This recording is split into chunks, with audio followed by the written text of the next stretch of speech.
Hi friends, నేను మీ దేవి చిక్కాల. జై Srikrishna. Friends, నేనేం చేశానో తెలుసా? చెప్తా, వెయిట్ చేయండి. మన భారతదేశంలో మనం హిందువులు పవిత్రంగా భావించేది తులసి కదా. ఈ తులసి ఎప్పుడైనా ఇలా వాడిపోతే మనకు బాధ అనిపిస్తుంది కదా.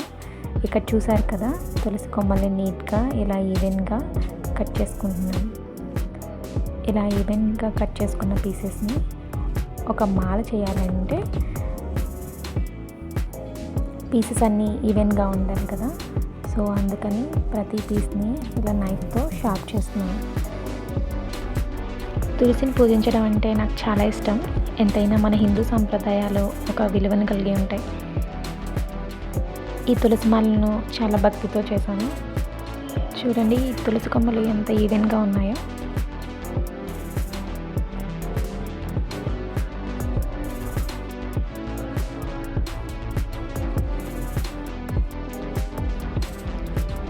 ఈ తులసి కొమ్మలను చాలా ఈవెన్గా కట్ చేసుకోవాలి. అప్పుడు మాల చాలా నీట్గా వస్తుంది.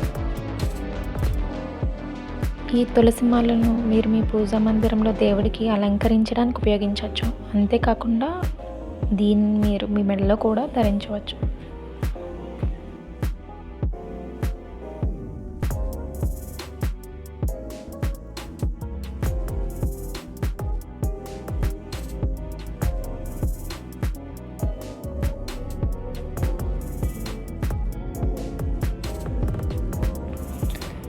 ఈ పీసెస్ అన్నిటిని ఫస్ట్ వాటర్లో కాసేపు డిప్ చేయాలి. అప్పుడు నీడలతో ఈజీగా మనం మాల ప్రిపేర్ చేయగలం. ఎందుకంటే వాటర్లో డిప్ చేయకుండా పీసెస్ని నీడలతో థ్రెడ్తో చేశాను. బట్ పీస్ హార్డ్గా ఉంటుంది కదా, కొంచెం కష్టమైంది. అందుకని వాటర్లో కాసేపు డిప్ చేశాను. వాటర్లో డిప్ చేశాక నాకు మాల చాలా ఈజీ అయింది. మాల తయారు చేయడానికి ఉపయోగించే దారం కూడా ముఖ్యమైనది. ఎరుపు లేదా తెలుపు రంగు దారం అయితే శ్రేష్టం. తులసి మాల తయారు చేసేటప్పుడు మీ మనస్సుని ప్రశాంతంగా ఉంచుకోండి. భక్తితో మాల తయారు చేస్తే మీకు మంచి ఫలితం వస్తుంది. తులసి మాలను ఎల్లప్పుడూ శుభ్రంగా ఉంచండి. వాడిపోయిన తులసి మాలను పవిత్రమైన ప్రదేశంలో పారవేయండి.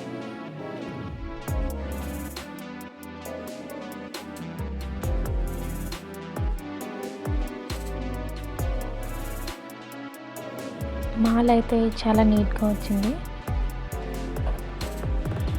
తులసి మాల తయారు చేయడానికి కొన్ని ప్రత్యేకమైన రోజులు శుభ్రతంగా భావిస్తారు. ముఖ్యంగా పౌర్ణమి, అమావాస్య, ఏకాదశి వంటి రోజుల్లో మాల తయారు చేయడం మంచిది.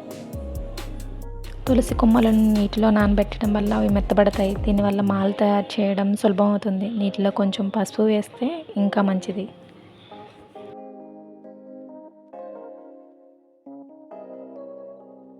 మీకు నచ్చితే మీరు కూడా ట్రై చేయండి. మన హిందూస్కి చాలా వాల్యుబుల్ అయిన ఈ తులసి మాలను మన పూజకి ఇలా యూస్ చేసుకోవచ్చు. మా సీతారాముల చిన్న విగ్రహానికి నేను ఇలా మాల వేశాను. తులసి మొక్క అత్యంత పవిత్రమైనది హిందువులకు. దీన్ని లక్ష్మీదేవి స్వరూపంగా భావిస్తారు. తులసి ఆకులను విష్ణువుకి ఎంతో ప్రీతికరమైనవి. అందుకే పూజల్లో తులసిని తప్పనిసరిగా ఉపయోగిస్తారు. తులసి మాల ధరించడం వల్ల పాపాలు కూడా తొలగిపోతాయి, పుణ్యం లభిస్తుంది అని నమ్ముతారు. Thanks for watching.